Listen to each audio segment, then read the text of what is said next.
8장 1절부터 시작해서 오늘 10장 18절까지는 구약의 제사보다 예수 그리스도를 통한 구속의 은혜가 훨씬 더 우월하다. 구약의 제사는 계속 반복해서 드려야 하지만 예수님은 단 한 번 십자가의 죽으심으로 모든 죄 문제를 해결을 했다. 그러니 유대교의 박해, 로마 제국의 탄압으로 인해서 고통을 겪고 어려움을 겪는 성도들아, 절대로 교회를 떠나지 말라. 예수를 버리지 말라. 고난을 인내하고 견디며 곧 오실 예수님을 기다려야 한다. 절대로 교회를 떠나지 말라고 권면하기 위해서 히브리서를 기록을 합니다. 10장 1절로 4절까지 말씀 속에는 율법하고 장차 올 좋은 일, 이거는 예수님을 통한 십자가의 구속을 이야기하는 거예요. 요거 두 개를 비교하는 겁니다. 구약의 율법보다 장차 올 좋은 일, 예수의 십자가 구원이 있는데, 이 사람이 이렇게 있으면 사람의 이게 몸이잖아요. 그런데 빛에 따라서 태양에 따라서 그림자가 생겨지잖아요. 그런데 어느 누구도 시커먼 그림자를 보면서 이게 이용호 목사네, 그렇게 말하는 사람은 아무도 없어요. 즉 장차 올 일, 예수의 십자가의 구속의 사건이 본체고, 그리고 율법은 그림자라는 거예요. 그림자라는 거예요. 그렇게 서로 비교를 하면서 그림자보다 본체, 실체가 더 중요하지 아니하냐. 율법보다는 예수 그리스도의 십자가의 구속을 통한 구원의 완성이 더 중요하다고 이야기하면서 해마다 드리는 같은 제사로는 나오는 사람들을 온전하게 할 수 없다. 온전하다라고 하는 것은 하나님께 드려지는 흠없는 제물을 이야기하는 거예요. 그러니까 우리의 죄 문제를 해결할 수 없다는 거예요. 해마다라고 하는 것은 7월 10일 날 대속죄일에 대제사장이 염소 피, 송아지 피를 가지고 지성소에 들어가서 대제사장과 제사장과 가족들과 나라와 민족 온 백성을 위해서 하나님 앞에 속죄의 제사를 드리는데, 만약에 7월 10일 대속죄일에 드리는 이 제사가 모든 죄 문제를 해결할 수 있다면 딱 한 번만 제사하고 안 드리면 되는데, 2004년 7월 10일에도 드리고 2025년 7월 10일에도 드리고 2030년 7월 10일에도 드리고 해마다 한 번씩 제사를 드려야 된다는 거예요. 이건 뭐냐? 구약의 제사가 불완전하다는 거예요. 온전하지 않다는 것을 증언한다는 거죠. 그리고 2절 말씀 보면, 그렇지 않으면 섬기는 자들이 단번에 정결하게 되어 다시 죄를 깨닫는 일이 없으리니, 대제사장의 제사가 속죄 제사가 완벽하다면 백성들 어느 누구도 죄를 이로 인해서 아파하거나 회개하거나 이러는 일이 없을 거라는 거예요. 그러나 이 제사는 불완전하다는 거예요. 그래서 3절 말씀 보면, 이 제사들에는 해마다 죄를 기억하게 하는 것이 있나니, 대제사장님이 지성소에 들어가셨대. 내 죄 때문에, 우리 죄 때문에, 우리 민족의 죄 때문에 대제사장이 들어가셨대. 모든 백성들이 우리가 죄 문제를, 죄에 매여 있구나, 우리가 죄인이지 라고 하는 이것을 늘 기억나게 한다는 거예요. 늘 기억나게 한다는 거예요. 그런데 4절 말씀 보면, 문제는 황소와 염소의 피가 능히 우리 죄를 없앨 수 없다고 선언을 하는 거예요. 그래서 구약의 제사가 불완전하기 때문에 하나님이 사람 몸을 입고 이 땅에 오셨고 십자가에 못 박혀 죽고 피를 흘리심으로 예수의 피를 통해서 온 인류의 죄 문제를 한 번에 완벽하게 해결하셨다는 거예요. 그러니 구약의 제사보다 예수 그리스도를 통한 십자가의 구원의 은혜가 더 뛰어나지 않느냐. 그런데 왜 이렇게 위대한, 이렇게 우월한, 이렇게 탁월한 예수님을 버리고 다시 유대교로 가려 그러느냐. 그런 생각을 버리라고 이야기합니다.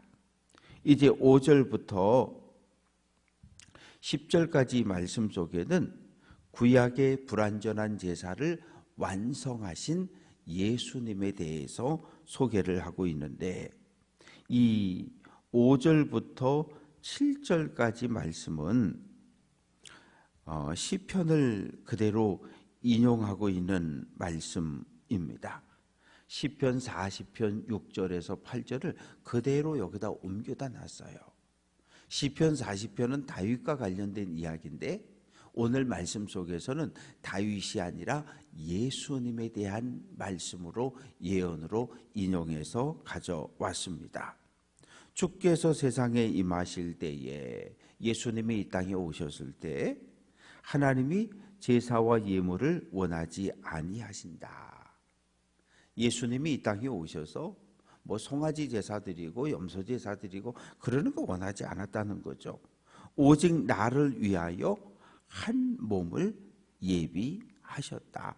한 몸이라고 하는 것은 예수님의 몸인데 인류를 대표하는 몸이에요.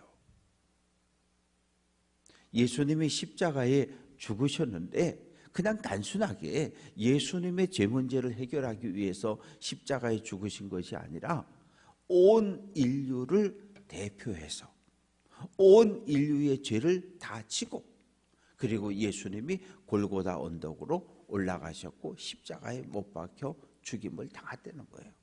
왜?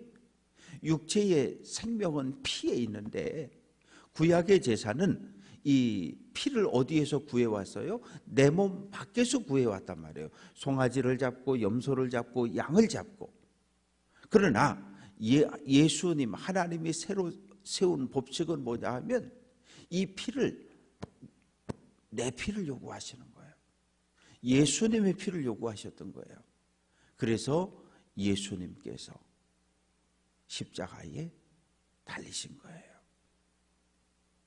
그래서 사도 바울은 로마서 12장 2절에서 너희 몸을, 우리 몸을 하나님이 기뻐하시는 산 제물로 드리라. 구약엔 그런 말이 없어요.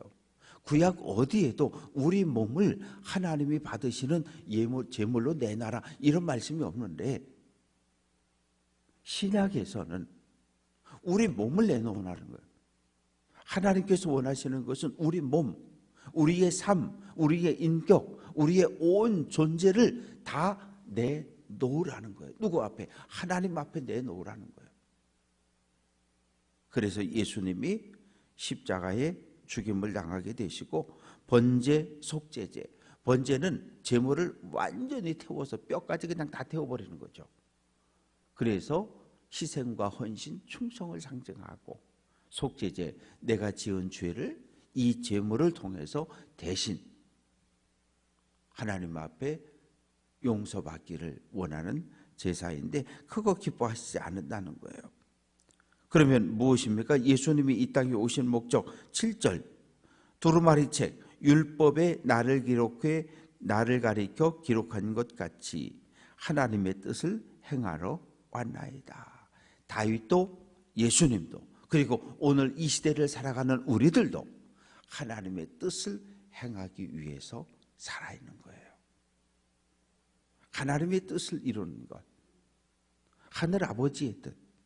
그 하늘 아버지의 뜻이 뭐라 그랬어요? 주일 설교를 통해서 예수를 그리스도로 영접하는 것, 아들 예수를 믿고 영생, 하나님의 생명을 누리는 것, 그것을 하늘 아버지의 뜻이라고 말했어요. 이제 8절과 9절의 말씀은 이 5절부터 7절의 말씀을 보충 설명하고 있는 거예요. 보충 설명하고 있는데 어떤 이야기를 하냐 하면, 주께서는 제사와 예물과 번제와 속죄제는 원하지도 아니하시고 기뻐하지도 아니하신다 하셨고, 이는 다 율법을 따라 드렸던 거다.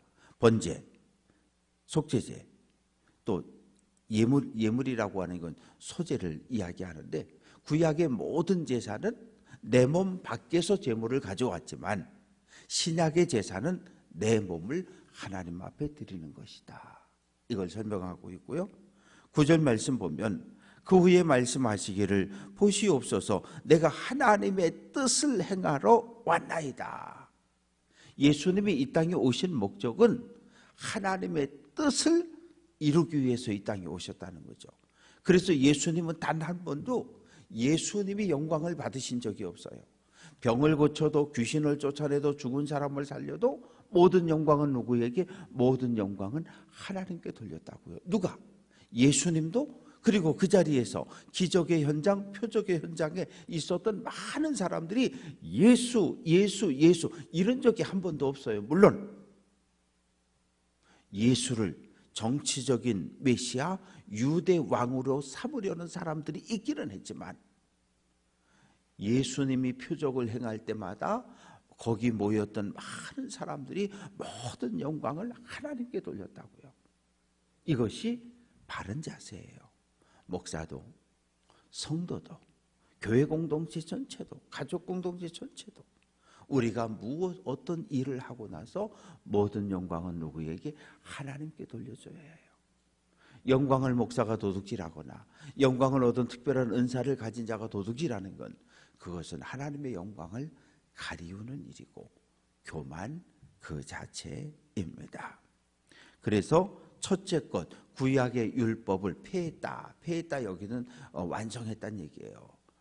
이제 더 이상 구약의 제사는 아니고 얘는 불완전하니까 보충해가지고 십자가를 통한 구원의 방법을 두 번째 것을 세웠다, 열었다라고 말합니다. 그래서 이 일을 위해서 10절 말씀 보면 예수 그리스도의 몸을 단번에 들이심으로 대제사장은 1년에 한 번씩, 그리고 제사장들은 매일 성소에 들어가서 기도했지만 예수님은 딱 한 번 십자가에 못 박혀 죽고 부활하고 승천하심으로 이 모든 일들을 하늘 아버지의 뜻을 완성하셨다고 선언합니다.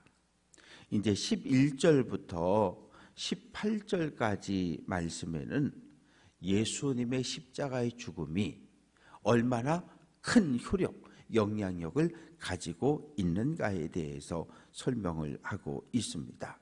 대제사장은 1년에 한 번이지만 11절 제사장마다 매일 서서 섬기며 같은 제사를 드리되, 제사장은 매일 성소에 들어갑니다.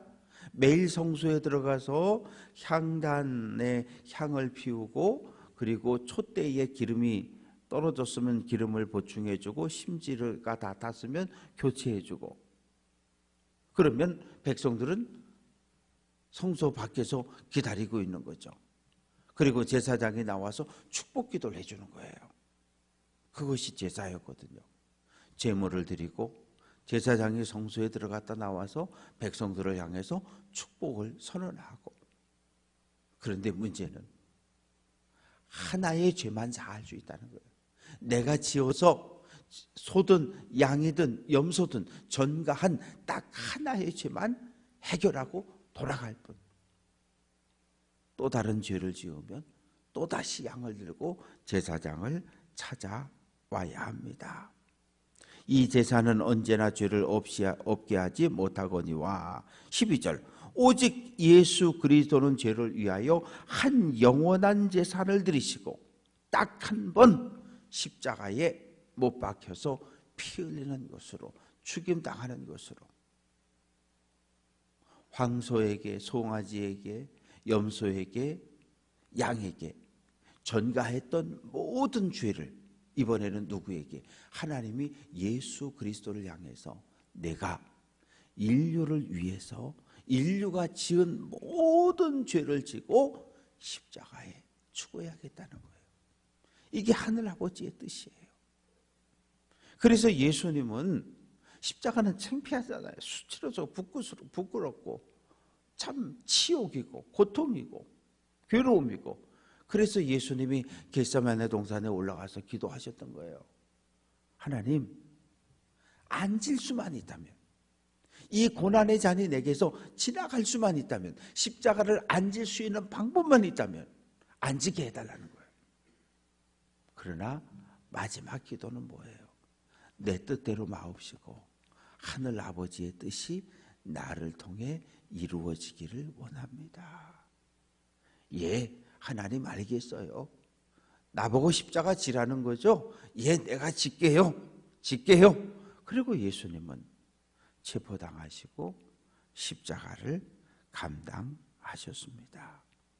하나님은 순종했던 예수를 부활시키셨고, 그리고 감람산에서 하늘로 올리시고 하나님 보좌 우편에 앉히셨어요. 그리고 이제 기다리는 거예요.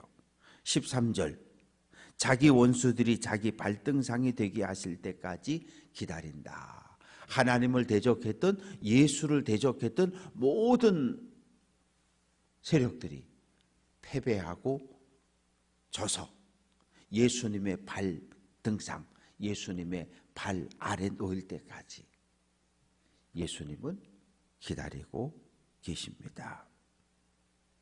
그래서 14절, 거룩하게 된 자들 우리들을 위해서 한 번의 제사로 영원히 온전하게 하셨다. 그래서 우리는 뭐예요? 죄인은 죄인인데 하나님께 사함을 받은 죄인들인 거예요. 우리 죄인 맞아요. 교회 안에 있는 모든 사람은 다 죄인인데, 죄인인 것을 깨닫고 고백했고 하나님께 용서받은 죄인이 있고, 죄인은 죄인인데 아직 내가 죄인인 걸 깨닫지 못해서 죄를 용서받지 못한 죄인이 교회 안에 있는 거예요. 그러니까 교회 안에는 의인은 없어요. 하나도 없어요. 왜? 의인은 없나니 하나도 없다고 선언하셨거든요. 다 죄인이에요. 다 죄인이고 우리는 죄인이라고 고백해야 하고 죄인이 맞던데, 하나님께서 예수의 피로 감싸진 우리를 보고서 의롭다고 인정해 주시는 거예요. 그러니까 내가 의롭다고 주장하면 안 되고 하나님께서 그래 너 의롭다고 인정해 줄게 라고 우리의 죄를 덮어주시는 거거든요. 그런데 그걸 모르고 야, 난 이제 의인이야, 나 이제 그러면 안 된다는 거예요. 언제나 하나님 앞에 저는 죄인이 맞습니다. 내가 죄를 고백할 때 예수님은 예수님의 피가 덮었고 하나님이 우리를 안아주시는 거예요. 마치 누가복음 15장에 보면 집 나갔던 둘째 아들이 아버지 집에 돌아오잖아요. 아버지, 나는 하늘과 땅, 하늘과 아버지께 나는 죄를 지었습니다. 나는 아들이 아니라, 나는 아들 될 자격이 없어요. 그냥 집에 있는 저 수십 명의 일꾼들 가운데 하나로 나를 써주시기만 하세요. 하루 밥 두 끼만 먹게 해주세요. 그런데 아버지가 아들의 입을 막아버리잖아요. 돌아온 그 아들을 위해서 잘했다, 죄를 묻지 않으셔요. 잘했다, 그러 않으셔요. 그리고 외칩니다. 목욕을 시켜라, 옷을 갈아입혀라, 손에 가락지를 끼워라, 신발을 신겨라, 송아지를 잡아라, 잔치하자 그러잖아요. 이것이 천국의 모습이에요. 우리가 하나님 앞에 섰을 때 하나님, 저는 죄인입니다 라고 말할 때 아니야, 예수의 피가 너를 덮고 있는 거 내가 봤어. 그리고 우리를 안아주시고 천국으로 인도해 주신다는 거죠. 그래서 성령께서 25절 말씀하십니다. 16절 말씀에 보면 구약의 십계명은 돌판에 새겼지만 예수 그리스도를 통한 복음, 십자가를 통한 구원의 말씀은 어디에? 우리의 마음판에 새겼다는 거예요. 우리의 생각에 새겼다는 거예요. 또한 17절 말씀, 죄와 불법을 하나님이 다시는 기억하지 않으신대요. 왜? 18절, 이것들을 사하셨은즉 죄와 율법을 사함 받았기 때문에 구약시대처럼 소를 잡고 양을 잡고 염소를 잡아서 제사할 이유가 우리에게는 없다는 거죠. 그래서 우리가 기도할 때 안 했으면 하는 표현이 하나 있어요. 그건 뭐냐면 우리는 왜 그랬는지 모르겠어요. 언젠가부터 그래도 요즘은 그런 기도를 듣기 참 쉽지 않아요. 1년에 한 번 정도 들으려나? 막대기만도 못하고 돌멩이만도 못하고 벌레만도 못한 그런 표현을 안 했으면 좋겠어요. 왜? 우리는 그런 존재가 아니거든요. 막대기나 돌멩이나 벌레하고 우리가 비교할 만한, 우리는 훨씬 더 하나님의 형상을 가지고 살아가는 하나님의 소중한 사람들인데, 우리가 우리 스스로를 하나님, 나는 막대기보다 못하고 벌레만도 못하고 돌멩이만도 못하고 그런 기도는 안 했으면 좋겠어요. 우린 그런 존재가 아니에요. 우린 정말 예수 그리스도의 십자가의 피로 구원함을 받은 하나님의 거룩한 백성인데, 우리가 우리 스스로를 그렇게 무시하고 천대하고 업신여기면서 기도할 이유가 없어요. 우리가 우리를 소중히 여겨줘야 돼요. 나는 하나님의 거룩한 백성이 맞아? 나는 하나님 나라 들어갈 거야? 하나님은 언제나 나를 사랑하셔? 하나님의 사랑받는 존재야? 이런 마음을 가지고 오늘 한 날도 믿음의 길을 잘 달릴 수 있는 귀한 성도들 될 수 있기를 주님의 이름으로 축원합니다.